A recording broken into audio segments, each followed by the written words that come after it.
Hey everybody, what's going on? Today we're going to check out effects or plugins. It's the same thing, and what it does to our audio and what we can get from plugins. In Adobe Audition, it's called Effects Racks, or Effects Rack, I should rather say. So effects are anything that changes the nature of your sound.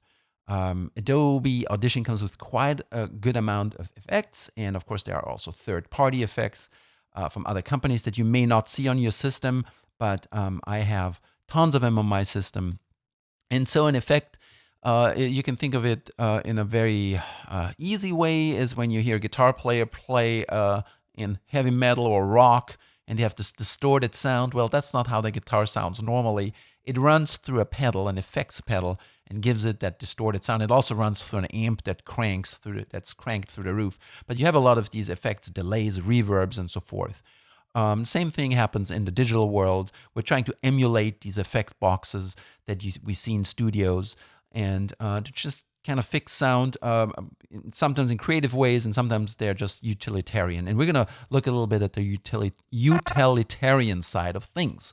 So I would normally say two things are very important. One is the equalizer to fix the tonality of something. If something bothers you, it's too nasal, it's got too much rumble below there, right? It's rumbling too much. You want to cut that out a bit. Or it's too, high pitched, or just too harsh, too brittle. We can fix those things. Dynamics basically fixes in making sound that is uneven when backing in and out of the microphone. It addresses that. And so this is an important effect. We're doing this here in single mode, but of course, you can do that for each track here when you're in multi-track session. So once you have it split up, I would do that separately. I would not do that here in the single track view. I would do that in the in the waveform view. I would do that in the multi-track session. You really have everything already laid out. And if there's an issue, deal with it. Don't apply effects just to apply them. But if there is an issue, yes. A little note here, the Rodecaster units that we have, they have the proximity effect, the compression, equalization all built in already. So when you hear the voice being pretty, like present and strong when you record through these microphones, first of all, and through the Rodecaster, that's already applied in the box, right? But it's there, it's happening. You can turn it off in the settings, but it's there. So just to let you know, it's forgiving to a point, but if you go too far away from the mic or just your volume level change too much, there's no way to do that 100%. Because the voice still has to sound somewhat natural. All right, so here we have this file here. In my case here, it's yellow. It normally would be green. Let's look at the parametric EQ. I'm going to turn this on here, double click on it, and here's the EQ. And this basically, here on the left side are the low tones, is the lowness of it, the rumbliness, and on the right side is the harshness. So if I completely take this out here, I'm taking out the lows, see what happens. Well, let's first of all, my bad. Let's play this back. Hear that jump? The jump we're going to address in compression. So it's a girl, a lady singing a tone. Sorry, that's the best I have at the moment, but maybe not a bad thing to use equalization on. So I'm going to turn on the parametric equalizer. Again, how did I get to that? I hear you asking. Filter and EQ, and I go to parametric equalizer. All right, so let's try this out with turn on. See how thin it is? Well, what we're doing here is the low tones, the lowness of the voice, we're filtering that out. And that goes by hertz. So I would normally say, you can filter safely out below 70 hertz, 100 hertz for female, and for a guy below 70 hertz. So if we do this here, it's not going to be as obvious. But we're still catching, you see this rumble here that you can't even hear because these frequencies are so low, you can't even hear them, but they're there. And over time, over multiple tracks, they add up. It could be an AC unit in the far background. It could be some sort of road noise, some hum, anything that's like heavy and thick and doesn't contribute anything. It's there. But be careful that you don't drag this too far, because then you get cutting into the body of the voice and then you're going to make it sound tinny. So it would be an extreme example where like filter out everything. Then it turns into a phone voice. Also, if you would boost it here, right? Let's say you would also get more body.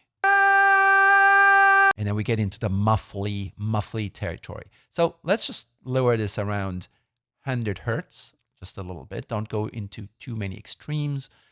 You could also, well, if it needs an extreme, what you can do is disable this one and type in the high pass filter. So that one is a radical cutoff. So we can try to do this too. Let's set this now to a bit more conservative value. Let's say 80 hertz. Let's see if we can hear the. So we can hear very, very little, but what it does, it eliminates this rumble here. So for AC, I would actually even say AC noise and really low rumble sounds that are not supposed to be there. You can clean this up with the high pass filter. For making the voice a little bit less boomy and muffly and muddy, like my voice, you can do that here with the shelf filter. That's a shelf. And consequently also, or in synchronicity to it, you can also boost or cut the highs. So, and then things become a bit more, harsh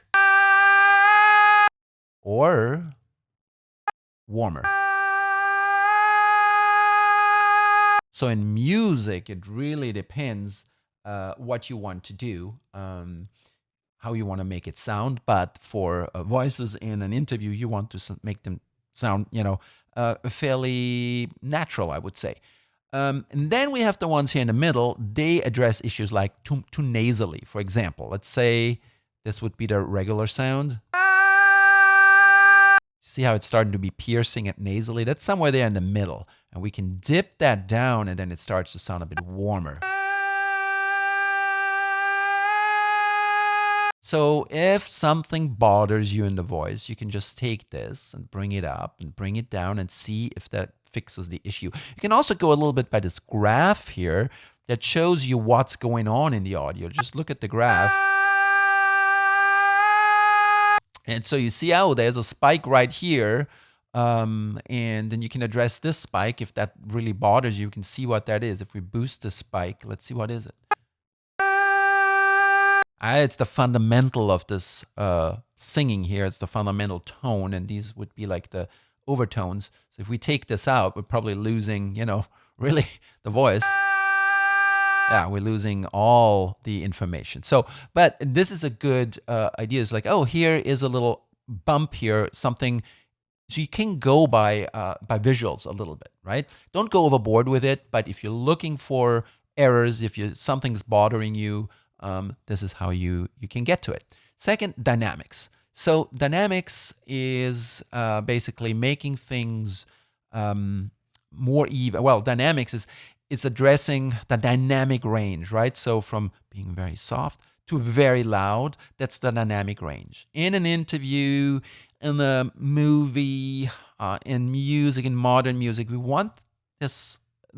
It's not too loud, the loudest parts, and the softest parts aren't too soft. And here's an example where she sings and then it jumps right in. You can see that in the waveform actually. See how it jumped here. So now we have a compressor that we can enable, and this compressor has a bunch of controls, and one of the controls is threshold. It says like, okay, well, am I just grabbing or addressing things that are over a certain level?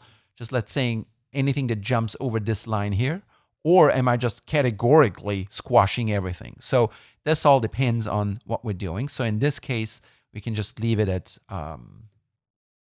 just to try it out at minus 13 dB. And the ratio is by how much am I squashing this? 5:1, 6:1, 2:1, meaning like I'm reducing the loudness, dividing it by 2, anything that is above this threshold level. Attack and release is like, how quickly is this jumping into action? Is it going to be relaxed and not get nervous and immediately correct anything right away? Or is it going to jump in right away? The moment a little bit is over that threshold, boom, we're grabbing it and squashing it. So that's attack and release. By default, I think they're like 50 and 0.2 or something like that. You can leave it at that for voice. That's perfectly fine. You also have, I believe, well, actually, these presets are not the best. And then you have makeup, because whenever we compress something, we're losing volume. So you want to make sure that the levels before and after you have compression going on are similar. So let's see what we can do here. So here it doesn't do too much yet. So we're going to do a bit more threshold, and we're going to increase the ratio. And we can even do a bit more. And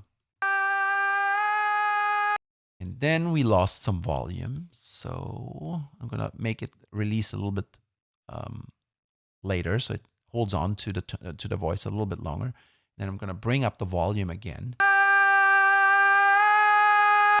Do you see how, while there's still a raise in volume, it's not so shocking anymore? So this here tells us that the compressor is working and reducing something. And so it's bringing down the volume. It's bringing down the volume, especially when if there's anything that shoots over the average volume, over that threshold that we have it set. So this is something you may want to, experiment with. Look up some tutorials about compression if it's needed.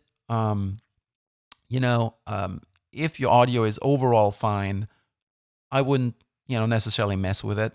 But it's there. It's a tool that helps you bring things together. And also, if we are reducing this here, then everything is sort of at the same level, and then we can boost it, and so the overall perceived loudness volume is higher. So that is what compression does.